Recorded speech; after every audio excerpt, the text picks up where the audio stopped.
Help support AMTV by becoming a patron, an AMTV staff member, and following us over on Twitter.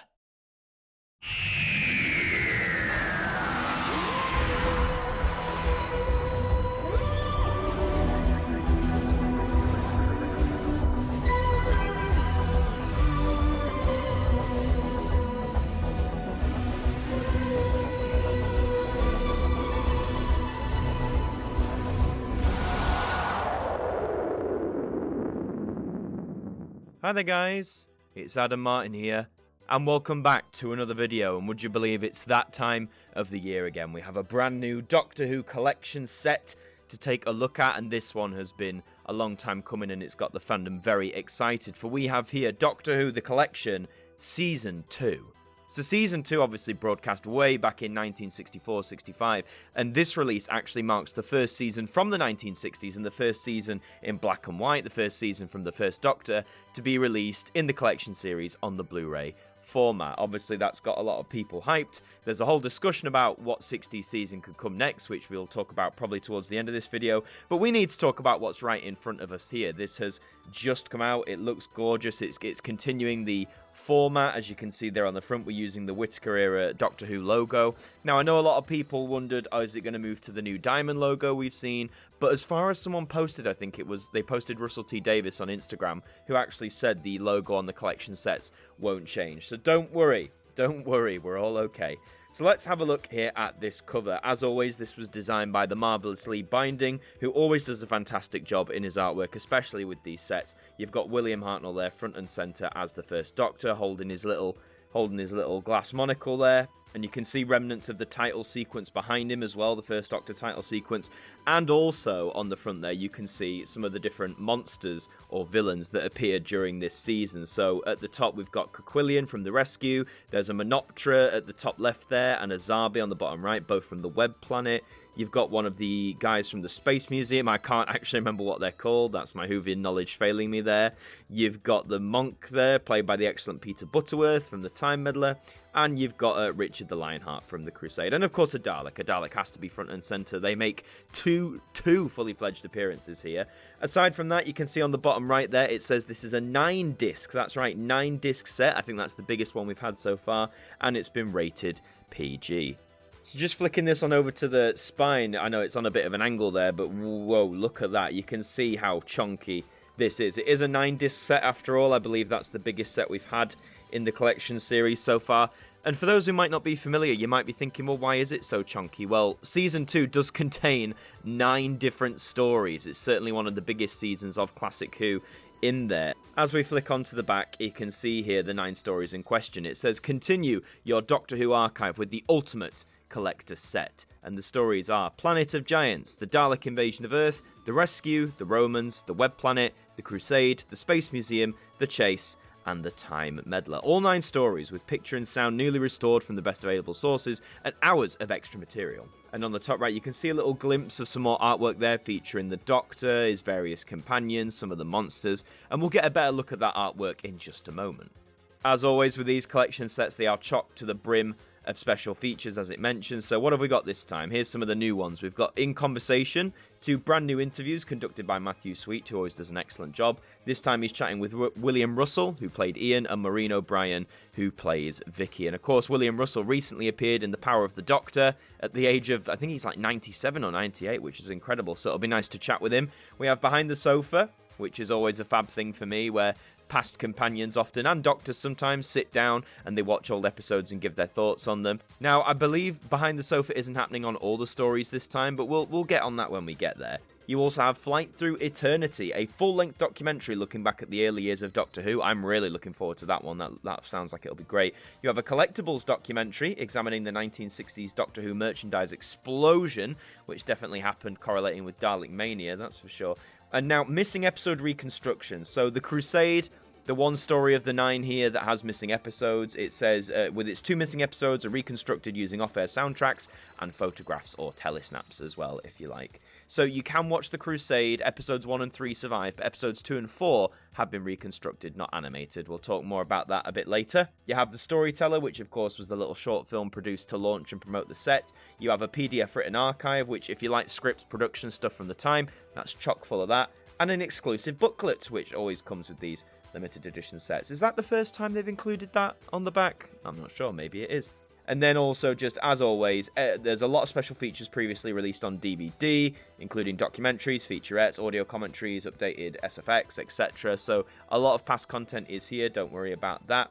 And of course, it's starring William Hartnell, Carol Ann Ford, William Russell, Jacqueline Hill, and Maureen O'Brien. It's surprised Peter Purves doesn't get a mention there. I know he's only really a full companion for the last story here, but yeah, just a bit odd he doesn't get a mention.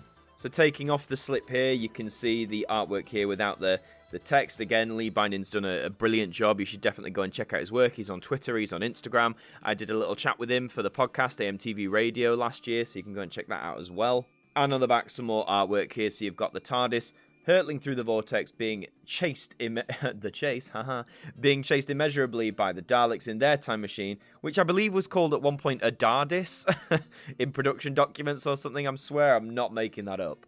So opening it up, let's just take a look at the left-hand side. You always get a bit of new artwork to honour the season with the TARDIS front and centre. And unsurprisingly, they've gone for the Dalek invasion of Earth, where you get some great imagery. You've got the TARDIS there underneath that old bridge. You can see the poster in the back there. It's forbidden to dump bodies in the river. And you can see a Dalek as well emerging from the Thames, which was one of the most iconic aspects of that story for sure. So that's really cool. I'll open it up for you in just a second, but let's take a look at these discs. So I'd say it's a 9-disc set. So disc 1 is Planet of Giants. Disc 2 is the Dalek Invasion of Earth. Disc 3 is The Rescue. Disc 4 is The Romans. Disc 5 is The Web Planet. Disc 6 is The Crusade. Disc 7 is The Space Museum. Disc 8 is The Chase. And Disc 9 is The Time Meddler. So they've really crammed it into this set. So there's not a bonus disc as such. But I mean, across all of these 9 discs, you are getting all of the bonus features, so you needn't fear about that. Opening it up, you can see a better look at that artwork we saw in the back. So again, you've got William Hartnell's Doctor there at the top right. You've got some Zarbi on the left there. You've got all the various companions that come and go during this season. Some Daleks as well. And just removing the booklets, you can see they've done a brilliant digital recreation here of the TARDIS as it was then, with some of the things in it, including on the left there, the time-space visualizer, the big chunky thing from The Chase. And now just looking at the booklets here. So again, it's that wonderful bit of cover art on the front there. You get a bit about season 2 itself, where Doctor Who was at that time. So lovely photos as well, black and white photos from that time. Now, as always with these, you get a list of the different stories, what's on what disc, and the special features that are on each disc, as well as production information, a reception at the time, how many viewing figures it got, etc., like how it's gone on to be legacy-wise. Now, as always, a lot of the content in these booklets has been featured before in some way, whether that's been in Doctor Who magazine or the Complete History series of books. You know, a lot of the information, if you're like a diehard or you already know a lot about Classic Who, you'll know a lot of this stuff already. But I think if you're just getting into Classic Who, it's very informative. It's a great little read in itself.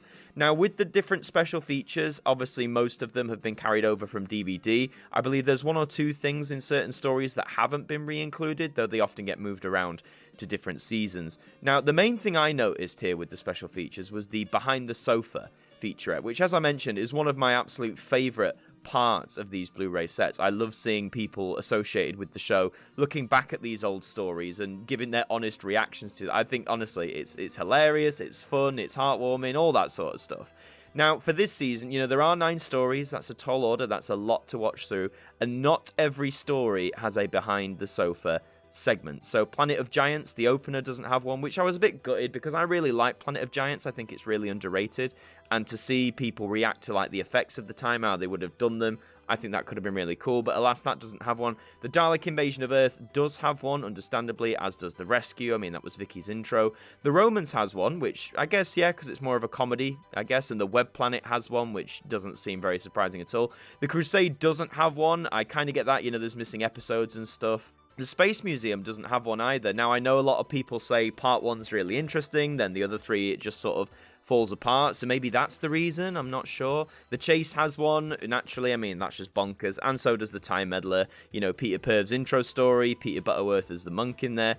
So out of the 9, 6 of these have Behind the Sofas, and I think this is the first time, it's the first set we've got where not every story has a Behind the Sofa. And, you know, there's a whole litany of reasons, right? You know, it could have been budget, it could have been time, it could have been a matter of things, but I'm just glad the feature's still here on 2/3 of the set.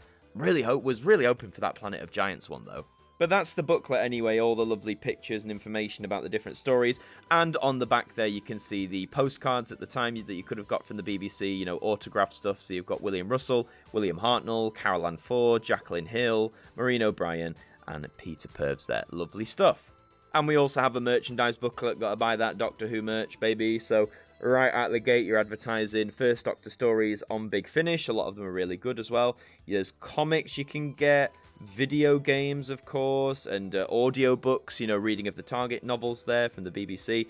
Demon Quest, which is a limited edition vinyl thing. You've got new Target books, meet the new classics, it says. You've got the Escape Room game that they've got going on, the World of Wonder exhibition, which is now in Edinburgh, or will be in Edinburgh very soon. Subscribe to Doctor Who magazine and the Forbidden Planet Diamond collection. Some of these items I think are really cool, but, you know, go and check out their website, you'll see. And on the back there, it's the Doctor Who Origin Stories, which I've heard is a very interesting book. So, all's well there, and that's the package on the inside there, folks. So what left is there to say about Season 2? Well, how about we just have a quick chat about the stories themselves. So you're kicking off with Planet of Giants, which, as I've mentioned, I find really underrated. It's a 3-part story. I think it moves along at quite a nice pace. The visual effects for the time are really impressive. Really cool underrated story. One of my favourites from Season 2, so I recommend that. The Dalek Invasion of Earth, the second Dalek story, the sequel, the long-awaited sequel.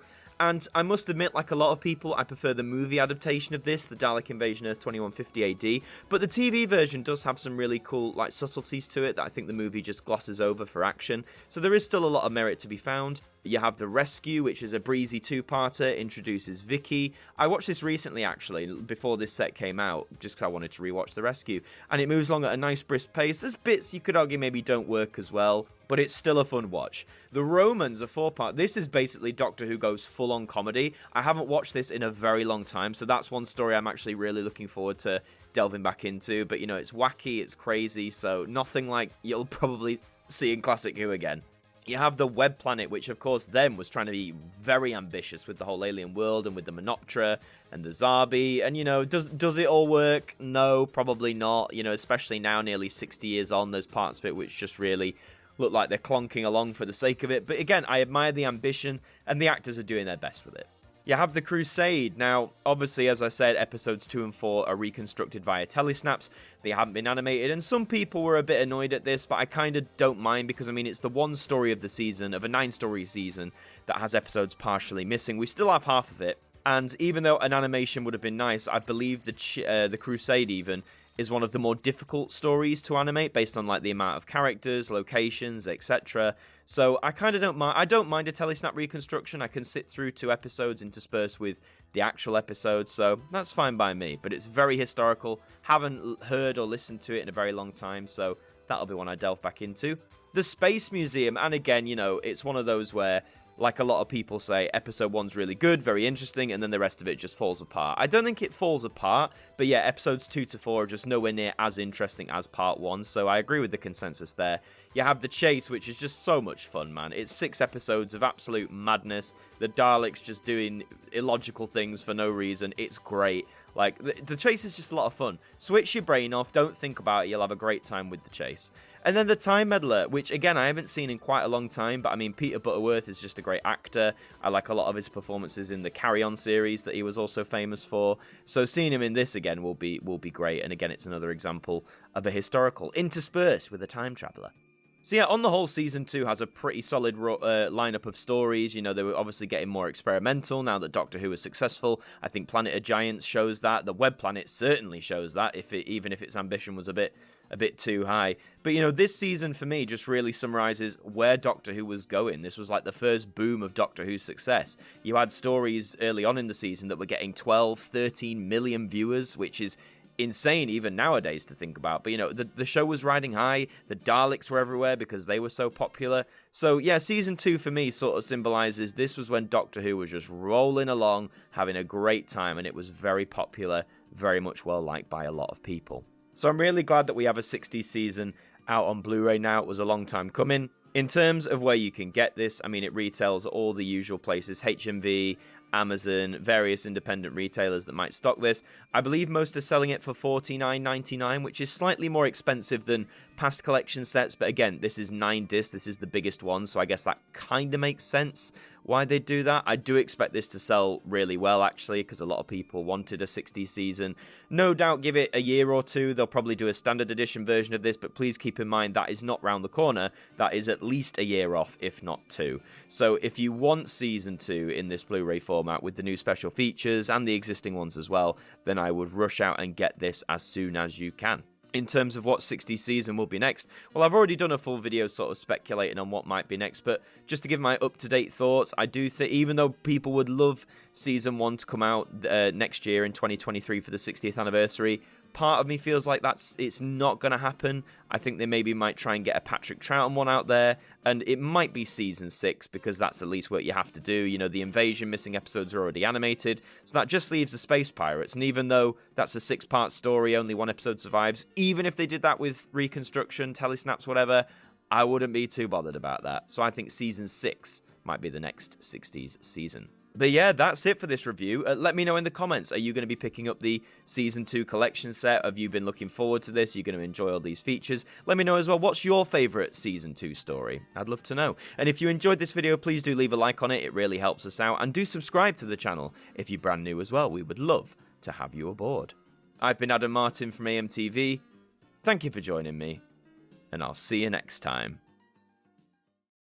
Thank you to our patrons for helping to support the show. And a special thank you to Macra, Hooks Media, Ben Freeman, Ethan Carberry-Holt, Bruce Danton, The Broken Kitsumanoid, Tobos Krotz, Globe of Reviews, Trev Hughes, and Kevin Aikman, our AMTV staff members.